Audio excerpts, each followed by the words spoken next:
So welcome each and every one of you to this particular course on molecular docking, titled as Advanced Molecular Docking. And my name is Jitesh Doshi. I will be your instructor for this entire course. In this course, let me give you a very quick introduction about what you will be doing, and then I'll ask you some questions so I'll get to know all of you a little bit better. So this course is intended for biologists, biochemists, pharmaceutical chemists, or pharmacy students, and many other related subject students to understand the role of computational techniques in understanding the molecular interactions. That's what the docking is. We'll be going into the details of what the docking is and how do we do that and so on. This is a kind of a workshop based on both theory as well as the demonstration of the software that we'll be using. So you can also perform the hands-on sessions along with whatever material will be given for practice, so that you should get an confidence. What that is the goal at the end of this workshop, to get a confidence in using these tools fluently whenever you need to understand any aspect of the molecular interactions. With this, there are few instructions at the start I would like to give.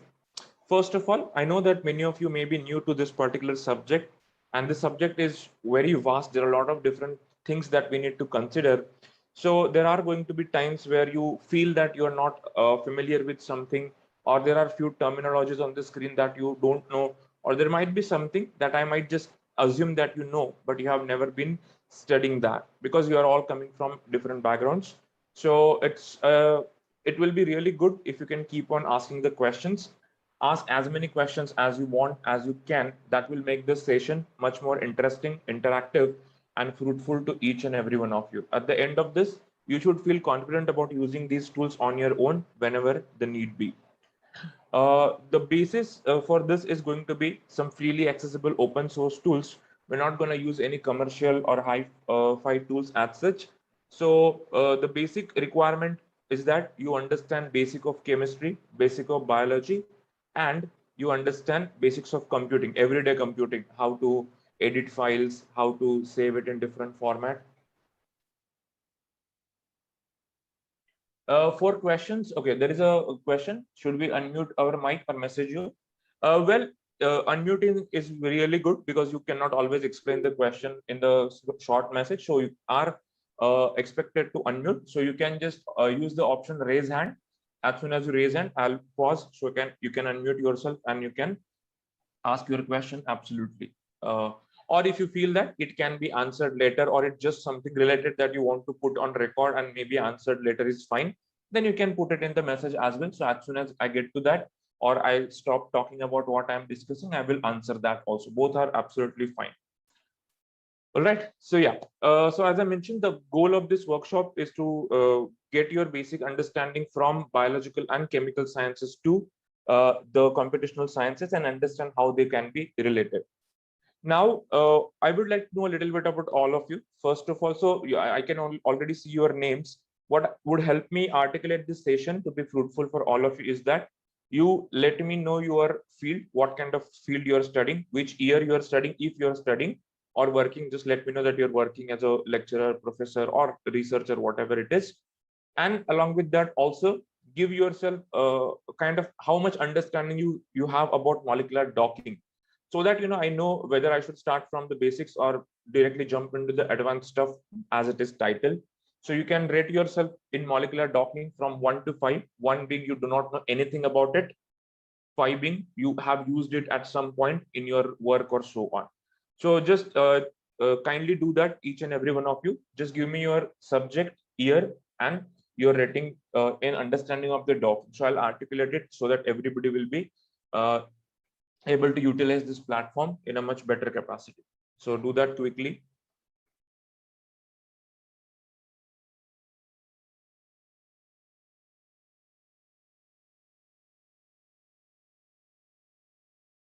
Fourth year biotech, very new to the docking. That's good. Okay. B Farm, third year, completely new. All right. You don't have to give your names. I can see them already. Final year B Farm. Okay. Again, new to the docking. Pharmaceutical science, okay, in the faculty, okay, that's great. B Farm third year, one, right?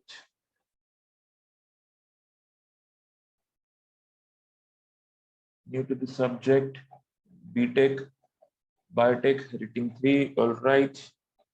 B Farm final, some understanding, all right. B Farm, okay, all right.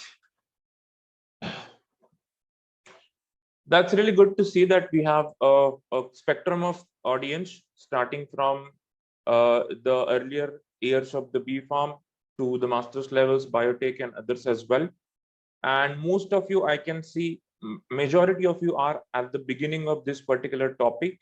So definitely, I'll be starting with the basics itself, and like we'll talk about each and every aspect of this process so that you understand and don't miss on anything. All right. B Farm third year, okay, mostly B Farm and biotech. So I think the basic background that you need, you already have that. That is basic of chemistry and basic of biology. Both of those will definitely be known to you. So we can start. All right then, guys. So let's start our today's introductory session. Today is just the first day, so we will mostly talk about some basic things that we need to set up the foundation of molecular docking. We'll get a quick introduction, and then we'll move on to some of the ways by which we can use these type of techniques in variety of different ways. Some applications we'll talk about, some limitations we'll talk about, and then we'll talk about some practical aspect of performing the molecular docking. So again, I welcome all of you to this particular session on introduction to the molecular docking. And let's start. What is the basis of molecular docking? First of all, what does it do, or why do we need this kind of a technique in the first place? So let me tell you, whenever in our normal studies, experimental analysis, whenever we need to understand a certain biochemical process or a biochemical reaction, whether it has happened or not, we use variety of biochemical reactions, as you know, and they are manifested in variety of different ways to be able to understood what is causing those to or whether the reaction is happening or not. For example, here are three different, just some of the examples. So we have here a test which is called as a catalyst test. So this test is usually done to understand the presence of certain microorganisms which contain the enzyme catalase in them. The test is very simple. You take your microbial culture, you mix it with the hydrogen peroxide. If the catalase enzyme is present, this enzyme converts the hydrogen peroxide into water and oxygen. Oxygen is released as a gas, and this causes the effervescence or bubbles. And this is how we know that the test is positive. If it doesn't happen, then we say that the test is negative. There is another test over here where we are performing the target identification by simple microscopic imagery. So in this case, you can see that we are using a very specific inhibitor for a target, and to understand that target is present, we can see the cells before the treatment and after the treatment, and we can see there will be a huge change in the morphology depending on what kind of target has been chosen. So microscopic imagery is another way of identifying these things. Then we have simple reactions like, for example, ligand binding assay, in which we perform the assay or titrate it by different concentrations and mix it with the required reagents. And if the binding happens, then there are some indicators, some markers, which will tell us whether the reaction has happened or not. The color intensity can also tell us sometimes about at what extent the reaction happened. So these are just few. There are many other biochemical reactions that we do on a day-to-day basis to understand whether the molecules that we are expecting, they have interacted with each other or not. Ultimately, no matter how do we manifest these reactions as a macroscopic form, ultimately the basis for each one of this reaction to really happen in nature is exactly the same. That is the molecular interactions or molecular recognition. We'll talk about this process, which is very relevant to the molecular docking. What is happening here in this first case? There is a catalase enzyme which is capable of converting hydrogen peroxide to water and oxygen. So when we put a large amount of this hydrogen peroxide with the culture, the hydrogen peroxide molecules, they will go and bind to the enzyme in their substrate binding site. The enzyme will convert them into or break them into the water and oxygen. That is what the chemical reaction will happen. So the molecular interaction here is very important. If these two molecules are not able to interact with each other, you will not see the result of the test. Similarly here, when you are using a selective inhibitor for a certain target, the molecule goes and inhibits the protein. That means it inhibits the enzyme in its activity. Thus enzyme is no more active, and it causes it to cause a change of physiology, which will result in the change in the morphology of the cell if it is an important part of the cell's morphology. And here also ligand binding, as a for example, what happens when the ligand is binding to a certain target or its receptor, that will release inactivate the protein in some way, or maybe release some product. Ultimately that will be identified by some other indicators, and that will give us this colors. So no matter what we see in the outside, at the basis of this is the molecular interaction. That is the basic chemistry that happens. So the thing is that if we can understand these chemical reactions in their structural form or at the level of the molecular structures, then we will be able to estimate these interactions well before we have to perform these experiments. So the molecular docking works on the principle of the molecular recognition, and that is why we use this. So molecular docking is an kind of alternate way of identifying whether the given two molecules interact with each other or not. And these can be a variety of different types of molecules, but mostly it is used to understand the interaction between the biological macromolecules and the small molecular ligands or other biomolecules. So that is the main domain in which this technique was developed for. So very quickly, let's talk about the molecular recognition process itself, and then we will shift to some basic chemistry, just a quick review. But at any point, if you feel that something is not familiar, let me know. We can discuss that in more details or in an elaborate form, and then only we will go ahead. So as I mentioned, for molecular docking to be understood, we need to understand the underlying process of molecular recognition. As you know, in the nature, in any system which is consisting of molecules, all molecules are always in a constant state of motion, what we call as a Brownian motion. And any cellular process only happens when there is an interaction or a recognition of one molecule by other molecule as its partner.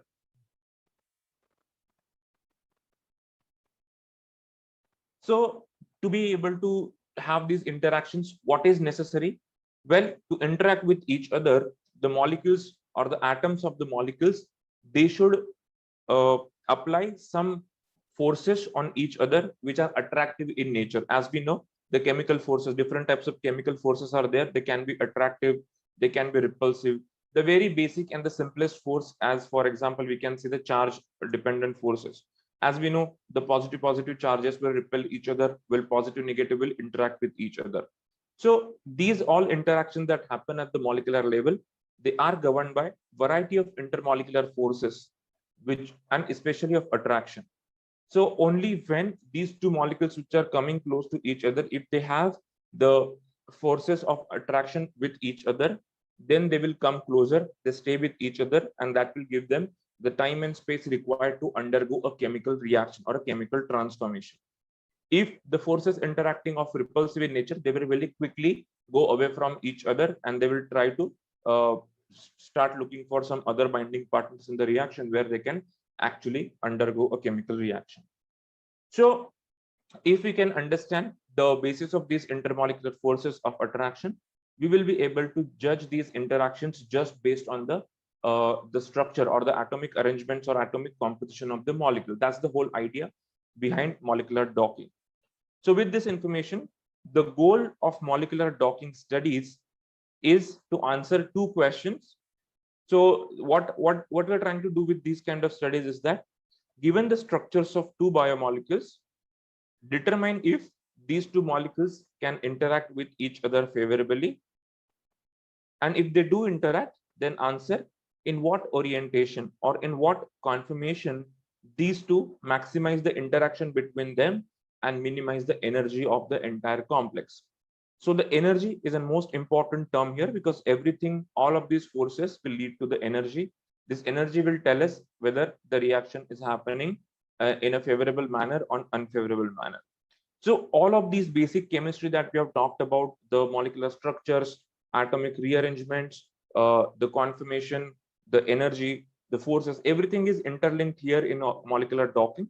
And the models which are used for docking, they will kind of come together and give us the view of this. We are not going to directly jump into the techniques of molecular docking. We will set our base.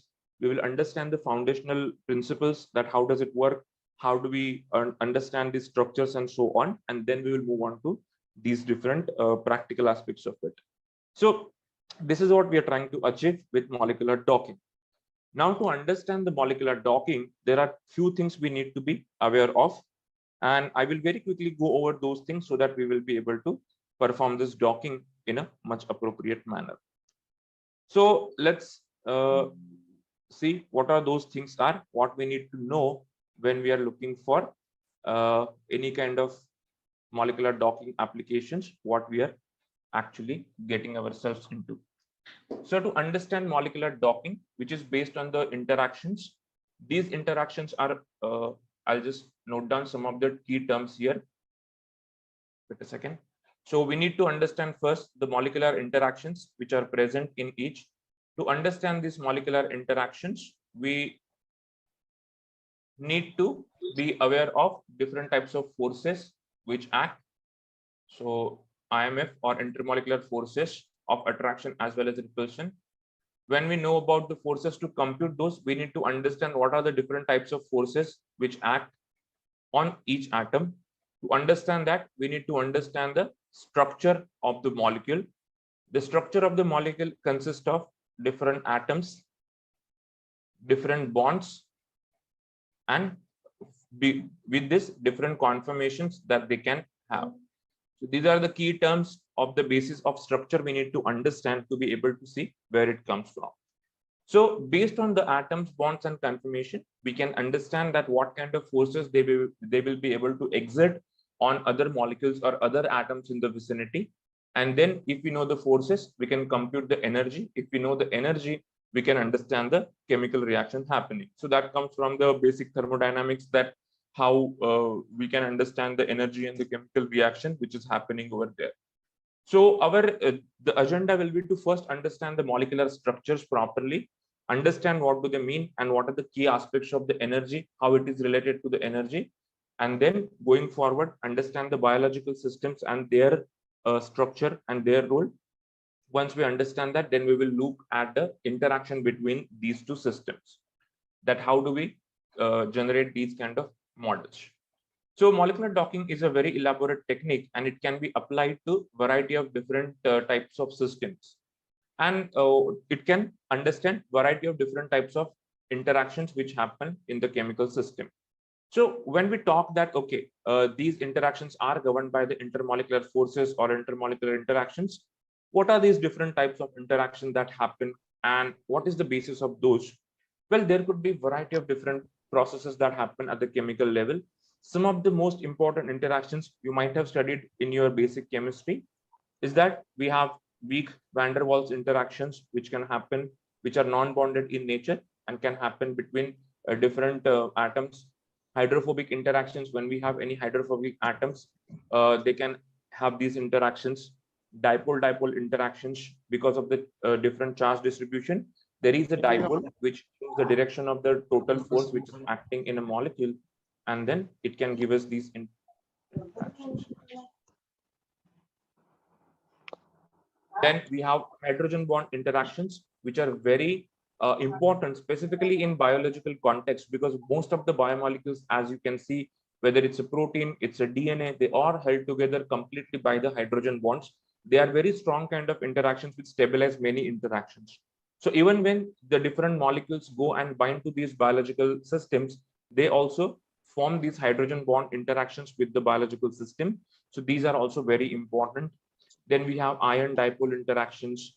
So different charge ions can interact with the dipole of a certain molecule and interact with it to generate some forces, thus contribution to the energy. Same way we have ion-ion or ionic interactions. and we have covalent interactions, which are the strongest of all of this listed here. So here, as you can see, these are listed in increasing order of their strength. Van der Waals are the weakest, while the covalent are the strongest of the interactions. So covalent interactions, as you know, they are formed when the two atoms, they share their electrons, or their orbitals are overlapping, and that forms an extremely strong connection between those. So these are some of the type of interactions which give rise to a certain chemical reaction that happens. It need not always be the formation or the breaking of covalent bond. It can also be a non-bonded interaction which leads to the certain transformations. So in the most common type of molecular docking, we usually don't talk about the covalent interactions very commonly, but we do talk about rest of the other type of interaction. So given two molecules, we try to understand how many of these attractive interactions are possible between the given two molecules, and based on that, what would be the binding energy of these two systems, so that we can understand its favorability for a chemical transformation or chemical reaction. So these are the things we'll be discussing in this course, that how these are computed, what are the different models, and how do we relate it to the binding of the molecules. In biomolecular systems, the contribution of hydrogen bonds is very important. They are very prevalent, and you can significantly see how they interact with a variety of different systems and compute those also very easily. So what exactly are these interactions? Well, we know about hydrogen bonds. I hope everybody of you know, but still, if you're not aware, those are simplest bond which are caused because of the charge distribution and the partial opposite charges on different molecules. Like even if you look at the simple water molecule or water as such, so you will see that entire water all the water molecules are bound to each other or held together with each other through the series of hydrogen bond interactions. So as you can see here, water molecule has hydrogen, oxygen, hydrogen. Because oxygen being electronegative, it will pull the electrons more towards itself. It will have a partial negative charge. Hydrogens thus will have the partial positive charge. So this positive of this hydrogen will interact with the negative of other oxygen, and this way it will form these bonds. So these kind of bonds are caused as the hydrogen bond. We'll define them very technically later and understand how to compute them all. So a result of a docking is this: once you perform, let's say you have a protein and let's say you have a drug molecule and you want to dock them with each other, what do we get is, with respect to the protein, where exactly is the best position or conformation for this molecule to bind, and what are the different types of interaction that the molecule will have with the protein. That is what one of the type of docking would do for us. This is the kind of output we get, and that's why we do this kind of a docking. So now what we'll do is we'll very quickly talk about the different types of docking, and then we will talk about the basis of molecular structures. That will be our today's agenda. So molecular docking can be done for a variety of molecules. It doesn't have to be always the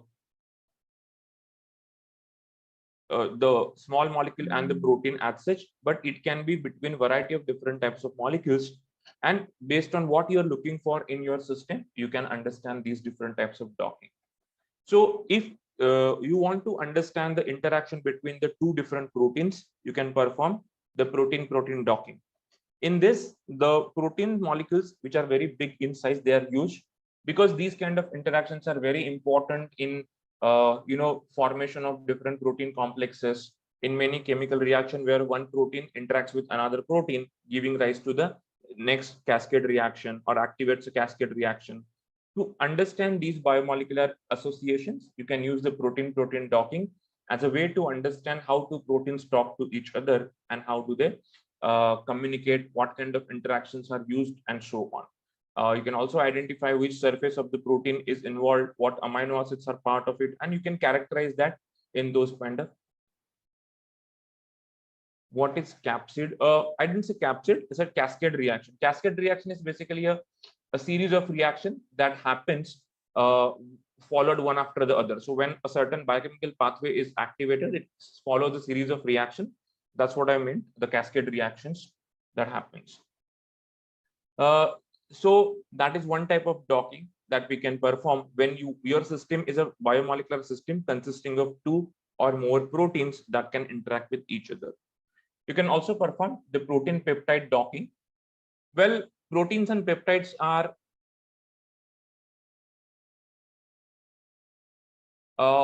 proteins and peptides are kind of similar type of molecules. Both are made up of amino acids, but the difference is that protein is a complete large folded structure that acts as a functional unit, while peptides are very short stretches of amino acid which may interact with the protein as their ligands, as their modulators, and so on.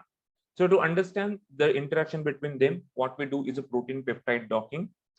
You can also understand the interaction between the proteins and small molecular systems like drug molecules, inhibitors, modulators, or so many other types of molecules are there for which you want, or there could be chemical probes, there could be metal ions. So you want to understand their interaction with the biomolecular system. You can use the protein ligand docking. This is the most common type of study for which the docking is used to understand the interaction between the small molecule, which could potentially be the useful drugs, and their interaction with the proteins, which are the targets for different diseases.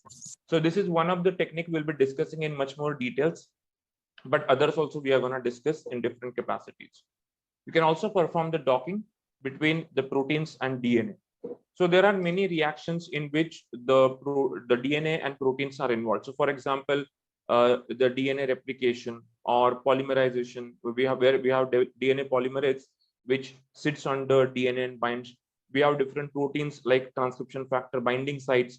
We have different activator proteins, which different regulator proteins. So these proteins go and bind to the DNA at a certain sequence or a certain region, and then they carry out the chemical reaction that they are supposed to. We have nucleases which can cleave the DNA. We have many kind of these proteins which are very helpful in this. So to understand the chemical reaction happening between the protein and DNA at that point, we can use the protein DNA docking as a way to understand those reactions. Similarly, the way we studied the protein and ligand docking, ligand is any small molecule which goes and bind to a larger macromolecule. So similarly, we can also understand the chemical reactions between the DNA and ligand. So in this case, you can see here a small molecule which is bound to the DNA to perform a certain reaction. So to understand all of these different types, we have different types of molecular docking that has been developed. For each one of this, we have a different software, different tool available to perform these kind of analysis. So essentially what we are doing is, let's say you want to understand the interaction between the two proteins. You understand the role of the protein structures, how they are important. You understand how they can be produced on computer, and how we can use an appropriate program to understand their reactions. That's what we will be doing in this case. Or depending on what system you're using, you can use any one of the docking algorithm that is appropriate. Okay, that's extremely basic of docking, but the technical part is still much more complex. That how exactly does it do all of these things? That will be the discussion for another session. There are also some very specialized types of docking that are there, which we'll be again discussing. Like for example, you can also do the docking with the water molecules around to understand the role of those in the interaction. You can also do the docking to understand the flexibility of the molecule. You might have heard about the INDISFIT model of protein enzyme action. If not, we are going to discuss that. What exactly does it mean? So you can do the docking to understand the flexibility and the role of the rotations of amino acids in their positions to understand the molecular interactions. We can also do the metal ion docking, which are very useful if you want to use some metal complexes as a way, or there are a variety of proteins in our body which contains metal ions in them. To perform their docking, we have very specialized forms of docking. All of these different types ultimately do the same thing. As soon as you represent the molecular structures of your system correctly, you will be able to estimate this interaction by using these tools. So the basic requirement for this is that how are we going to represent a molecular structure on a computer? What are the ways and what information is contained into these systems or these information? So we will be talking about these basic today, what molecular structures are and how to be represent them, and then how we're going to use that. So that's the different types of docking that we can have. Docking can also be done with the help of some chemical flexibility, which can be introduced with the molecules. So based on that, the docking can be called as, you will often find two types of docking. Either it will be a rigid docking. Rigid docking is simply means the molecules that you're using are rigid. So you give a structure of a molecule and exactly as they are, they will be docked. Docking is nothing but finding the best fit. If you want to keep it in the simple terms, finding the best fit between the two molecules, that's what docking means. So rigid docking is the simplest type of docking in which you keep the molecules as rigid just the way they are and just dock it with each other. On the other hand, we also have a flexible docking in which the molecules involved, they are allowed to change their shape. They are allowed to change their conformation. They are allowed to move their atoms around in order to see if there is any other way of this arrangement of these atoms in a structure that can lead to a better energetics or better uh, interactions between the two. So those are also we are going to learn about in this entire course. Now, these are different types of docking. Why do we need the docking? What are the different applications of the molecular docking? What all things we can do with this? We will very quickly go over that. And then let's start about the representation of the molecular structures on competition platform. Molecular docking has been there for some time, and its applications can range in variety of ways in many domains of the biological and biochemical sciences. The basic application I already told you, the goal of the molecular docking is to determine the lowest free energy structure for the receptor and the ligand complex, to understand in which form the two molecules will interact so as to have the lowest energy of binding.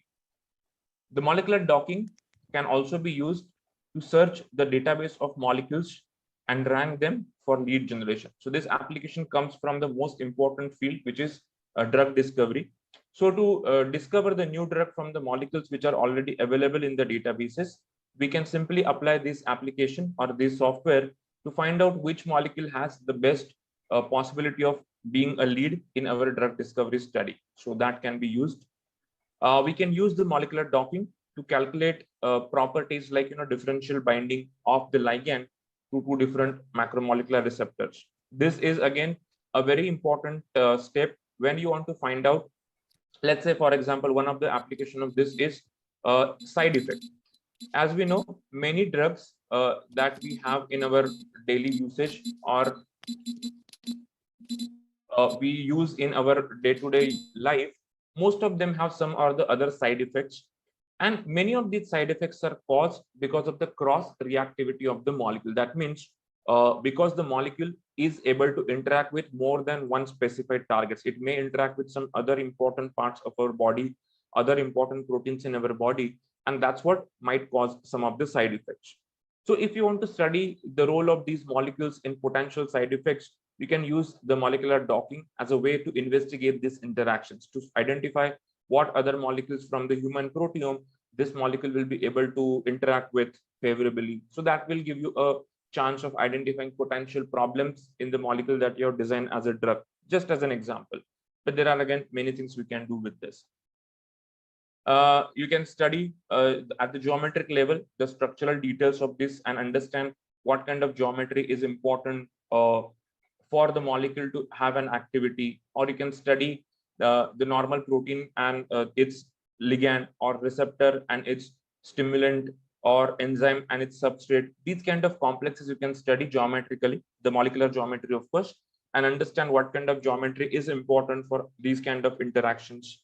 The molecular docking can essentially be used in enhancing the utility of the small molecules which are potential drug candidates. So for example, to propose the modifications in a molecule and find out what more can be done to make the molecule interact in a better way with the target, we can use that. This process is called as optimization process. I don't think we will be talking much about it in this course. We don't have that much of time, but it can be used. The application of docking also comes when you want to generate a very new molecule, a novel molecule, and test its efficacy before you go to the experimental part on a computer itself. So we can use in de novo design of different leads. Leads are nothing but the compounds which are potentially be successful in the drug discovery projects and so on. A library is just a library of, actually it's not the library design, rather we can use it for library screening, so that if you have a library of compounds that you want to screen for the better activity, you can screen them. So these are some of the areas in which the docking can be very helpful. There are many applications of docking, and there are many systems which have been studied very well with the help of molecular docking. There are many drugs which are come into the market with the molecular docking studies in initial role, so that you can use it in variety of different projects. So with this, I'm going to talk more about molecular docking, but later. Before that, I wanted to make sure that we understand the molecular structures properly, and then we will talk about what kind of software will help us in each one of these studies. All right, let's go to the next presentation.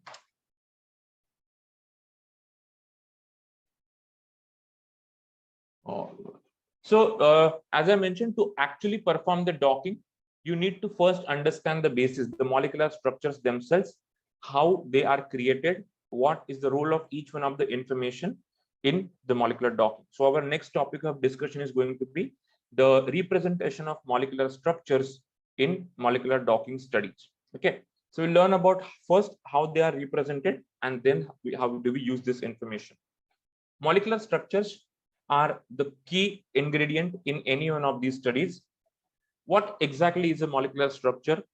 Well, molecular structure depicts a very specific arrangement of atoms in a given molecule. As we know, every molecule is made up of different types of atoms.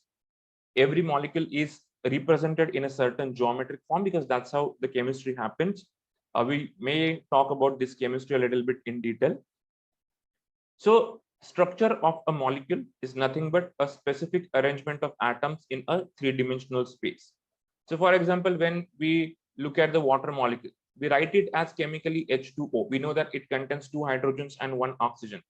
But in three-dimensional space, when these atoms are present in reality, the oxygen is present and it is connected to hydrogens at a certain angle. So it forms a chemical structure in which there is a certain distance between the atom of oxygen and hydrogen, what we call as a bond length.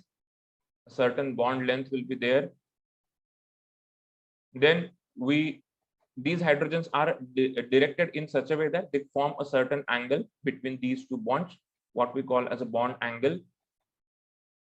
So to define a molecular structure of water, we will need 3 things: the definition of all the atoms involved, the bond lengths between every pair of connected atoms, and the third is the bond angle between every pair of bonds which is present, consecutive bonds which is present. So these 3 things can help us draw the structure. But in this case, the let's say, for example, we have another molecule, let's say H2O2. Now in this case, how exactly the structure is? So for example, we have an oxygen attached, and let's say we have hydrogen attached. Okay, for example. Now, this is a very simplistic linear representation, but what are the bond angles? What are the bond lengths that will determine how they are arranged? But in this case, now that we have 4 atoms, only having these 3 components is not enough. We also want to identify something that is in 3D space, because angles are 2D geometry. They only can tell us in 2-dimensional plane how the things are placed. But if you want to find out in 3D, like for example, if this H is behind the plane or in front of the plane, or it is above the plane or below the plane, to define these 3D geometries, we need a 4th coordinate in this. That is what we call as a, let's say some atom is there, we call as a torsional angle. So that is a third type of coordinate we need. So torsional angle, just for those who are again new to this term, or it's also can be complementary with the dihedral angle. So when 4 atoms are connected to each other, the first 3 atoms, they can create one geometric plane, 2D. Next 3 atoms can have another geometric plane, and the angle between them is called as torsional angle. Essentially, what it shows is that in 3D, what are the positions of each one of the atom, and that's what we need. So for any molecular structure to be defined, we need these components. Very quickly, I'll go over this again, because I'm not sure how many of you have studied all of these in detail. So when you want to study the molecular structure, it's defined by the bond lengths and bond angles. Then, I mean, those are the four things that I talked about, and these are the few properties which we associate with the every molecular structure. It tells us about all of these properties. They ultimately will, based on the type of atoms present, their charges, we can understand the bond polarity, which also is very important. And in three-dimensional, they can attain different configurations or different conformations based on the torsional angles that we talked about. So when you want to define a molecule, you want to say that this is the structure of a molecule, you need to give all of these different things associated with the structure. Only then you can say that's a complete molecular structure. Now, why do we have these different angles, different lengths, different polarities? Well, that is because of the chemical theory that you might have already studied, that how do the atoms are made up of, what kind of electron orbitals they have, how do they hybridize with each other, how do they cause the repulsions, electron repulsions, and this form a very certain structure. So that discussion, I don't think I should do it right now. I hope all of you are familiar with that. So why do we need to worry about this detailed representation of a structure when we report the molecular structure on a computer? The reason is that very simple. These structures or these arrangements are the key to understand their function. These are the ones which are responsible for any property or any function of the molecule that they do, whether how do they interact, what function do they do. Everything will be dependent on what kind of structure do they have. If their structure changes, the function is also going to change. So even if you take a simple example, like different kind of chemical isomers, let's say enantiomers. So if the structure in an enantiomer into is a slightly different, just around one atom, but the properties that they possess are completely different from each other. Or you take about the cis trans conformations, again they might have a different properties with when it comes to the binding to certain molecules and so on. So these structures can help us understand the functions very well, and that's why we need to get to the details of this structure when we represent this data. Traditionally, you already might have seen variety of chemical structures which have been represented by simple 2D diagrams, like for something like, let's say, benzene is represented like this, or we have simple cyclohexene, which is represented like this. But our world is not 2D. The molecules do not exist as a 2D molecule, but rather they have their arrangements made in a 3 dimension, and that's what we are expected to find for every molecule. Now, in reality, how does this come into picture? How does the 3D structure is formed? It's very simple. There is a very strong correlation between the structure of or arrangement of the atoms and the energy of the atoms, which causes these kind of things. So that's the reason why we need to learn about these structures very well before we use them in any of the application. Let's take another example. Let's say a simple structure of methane, for example. As we know, we express the methane on a paper or in any document, something like this. We know, or CH4 simply. We know that it is made up of 1 carbon and 4 hydrogen. But then what is the structure or arrangement of these atoms in actual 3D coordinate system? That is what the real structure of the methane is. So what happens in this case? Carbon has these 4 valence electrons, which are going to share themselves with the hydrogen electrons, which only have single electron. There is going to be the electron overlapping in the orbitals, and that's what will cause this covalent bond to form. But because these orbitals are not like this line, they have different types of shape. We have spherical shape, we have dumbbell shape, and so we have these different kinds of orbital shapes that we have done. So because of this, there is a electron repulsion that happens, and it pushes these atoms away from each other. Now, because of this push, because of these forces being introduced, there will be an increase in the energy of the system, and the molecule will be forced to stabilize itself at the lower energy where these repulsion is the minimal or no repulsion. And that's why when we see the 3D structure of the methane, there is a carbon, there is a hydrogen, there is a hydrogen here, another hydrogen here, and another hydrogen behind the plane, as if you can imagine. So this kind of a tetrahedral shape is what is formed for the methane, and that is what the 3D structure of methane looks like. Now, this is a very small molecule, so it's easy to understand and interpret this and know it. But for all the molecules, we cannot understand this right away just by looking at their molecular formula. We had to have some method of representing these chemical structures in their correct 3D form so as to make better use of them in any computation. If these structures are not correctly represented, for example, by mistake, you use a methane structure where the hydrogens are attached in this way in 3D haphazardly, the properties, the binding of this that you're going to see is going to be completely unreal. It will not show the real interaction that are happening between the molecules. So that's the reason these molecules needs to be very correctly represented before you use them for any kind of molecular docking protocols, so that you don't miss out any important information. So based on these arrangements, there are different protocols have been developed which can find out the most stable or the minimum energy structure of any given molecule. So no, for example, when you have the cyclohexane, it doesn't stay as this. It has either, as you might have studied, chair conformation or a board conformation. That is the 3D structure in which it is found. Because whatever interaction happened within the atoms of carbon and hydrogens of this, because of that. Benzene being a double bond, they are anyways rigid, so we don't have any rotations around them.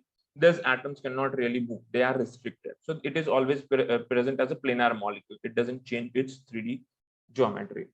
So hydrogens, of course, can be there in 3D, but overall, the plane of the ring remains the constant. Now, as and when you go on increasing the size of these molecules, you will see that the different types of structures are possible. One molecule can exist in multiple possible conformations, but it chooses to be available only in very few conformations. Again, the reason is the energy. If it kind of be in any other conformation, it is going to destabilize it, increase the energy, which is not important. So it will stabilize itself at a certain equilibrium position of the atoms and then cause the lowest energy or more stability. So the aim of the molecular docking representation is to represent these molecular structures in their most stable conformation to be used for any kind of computation that we do.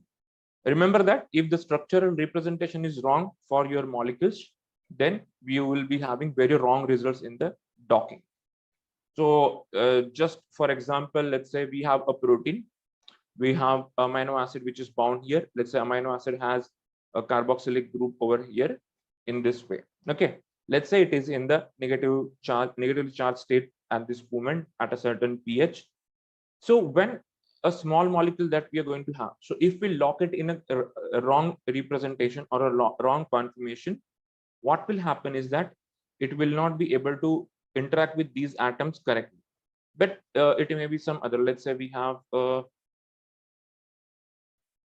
simple atom, nitrobenzene, we can. Okay, let's just have a very simple atom. So let's see, we have carbon, we have another one, and we have hydrogens over there, for example. So if you don't represent it a correct 3D, when it goes and tries to bind itself in this, it is going to have a wrong conformation. So the interaction that will be interpreted will be wrong. Now, obviously, we do allow it to have complete flexibility, but there are a variety of problems that can arise, or it may take a longer time to find its conformation, which is not energy minimal. And that is the reason when you are trying to dock these molecules with each other, it's expected that you have the best possible representation of these molecules, which can be, of course, changing from here onwards, but it has to be that. So because of that, these representation matter. How do you represent your molecular structure? How do we compute its 3D structure or geometry? That is all very important. And that's where the topic of molecular representation is very important. So how do we represent these molecules and what actually they kind of show us, what information do they provide us when we use these molecular structures for docking? Before that, is this part, I mean, I know that it's just kind of a revision of everything that has been studied in basic chemistry, but still any point that you are not yet compatible with, let me know. Have you understood why do we need to have a correct representation at least of the molecular structures when we represent them on a computer? This is going to be more complex when it comes to the proteins. Okay. Okay, the question is docking is done between the two things. By that, how can we know the structure of one molecule? Well, for performing the docking, we have to first know the structures of both the entities involved. Whether you want to dock the protein or you want to dock the protein and the ligand, you first have to know the structures of those both. Only then you can perform the docking. From docking, you will not know the structure later. You have to know it before you perform the docking. We'll see where do we get these structures, how do we know the structure for the known molecular entities and so on. We'll talk about some of the databases from where we can get these structures downloaded.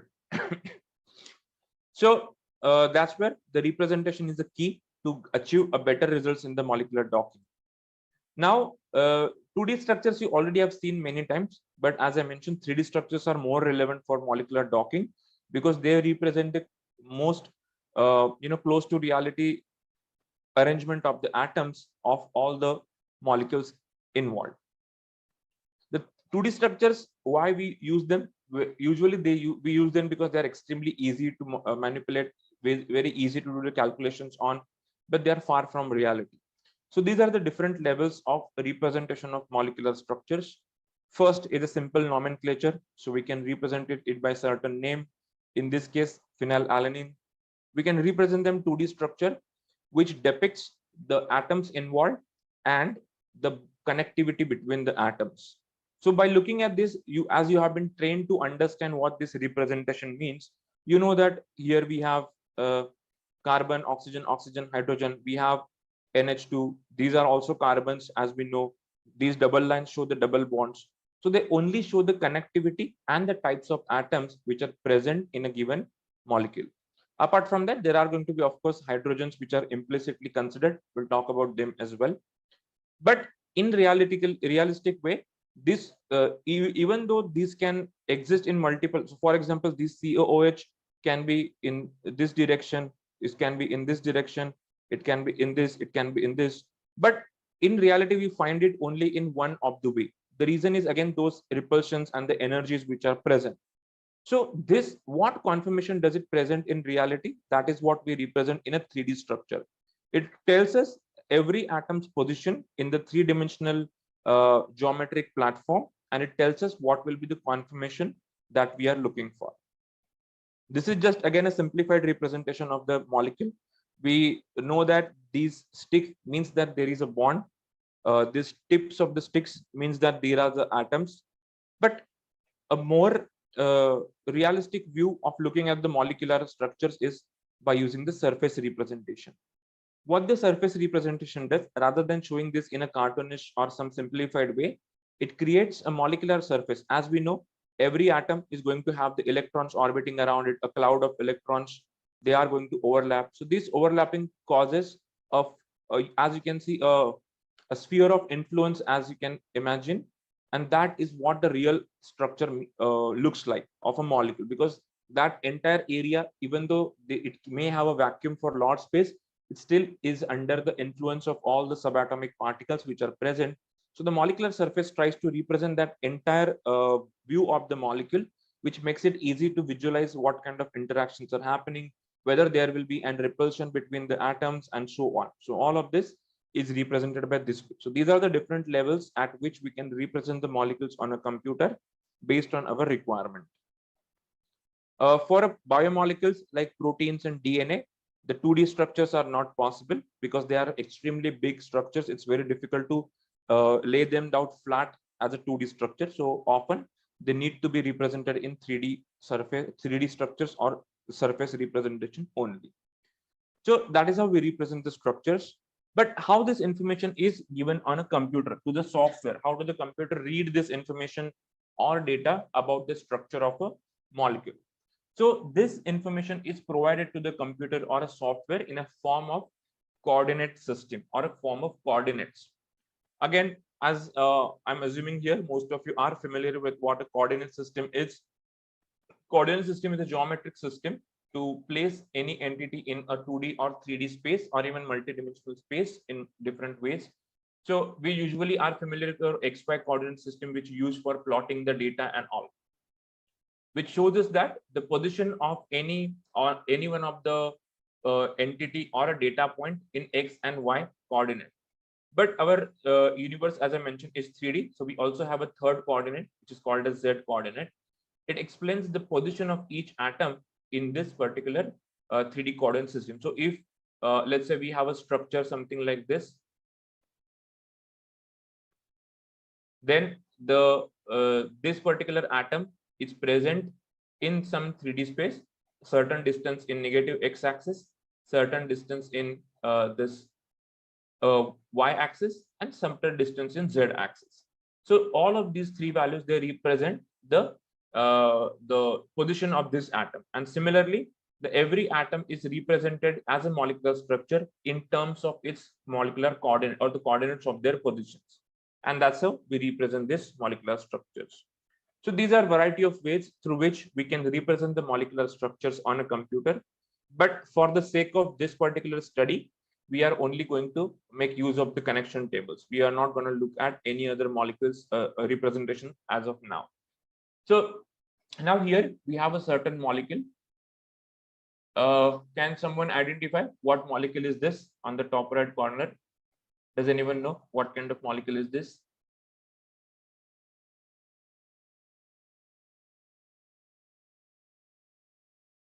Anybody?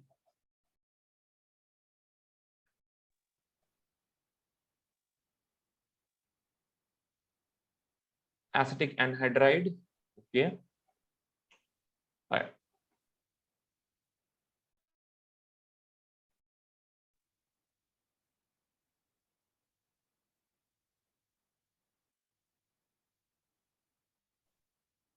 Aspirin, right? It is the structure of aspirin or acetyl salicylic acid. That's what this structure belongs to. So one of you has answered correctly.